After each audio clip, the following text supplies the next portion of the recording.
We speak today about hypermetropia or hyperopia. Hyperopia is the less known refractive error, or what we call as farsightedness. Here, there is a difficulty in seeing nearby objects, and one of the most common early symptoms in children which we find is rubbing their eyes, unable to read for long periods, or development of a squint as a consequence of hyperopia. In adults, you often see that they move their objects farther away to see them clearly. These are some of the earliest signs, apart from pain around the eye, difficulty in reading for a long time, and symptoms as we call as asthenopia, which is basically tiredness around the eyes, which develop as a function of hyperopia. One of the commonest ways of recognizing hyperopia early is the difficulty in doing nearby tasks. In children especially, you find them rubbing their eyes or moving objects farther away from themselves, whereas in adults, the requirement of using glasses or trying to stretch their arms out so that they can read clearer. These are some of the earliest signs that hyperopia has affected them.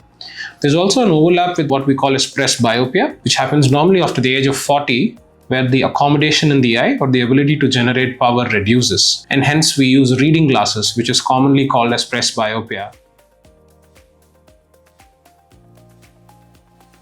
While in adults, hyperopia can cause difficulty in reading and near activities, children have a very innate strong ability to generate power or accommodate. And hence, hyperopia can be masked quite easily in children. Latent hyperopia is a very common symptom which often gets missed in routine screening. But as a consequence of hyperopia, children often manifest with esotropia or squints and lazy eyes or amblyopia. Because the eye is hyperopic and unable to see, or the child is constantly accommodating, the eye starts to deviate in as a squint, or the eye starts to become lazy if the difference between the two eyes in hyperopia is too much. This is an important sign, especially in children who have not been treated for glasses, as this can have a lifelong impact on the child's ability to see clearly.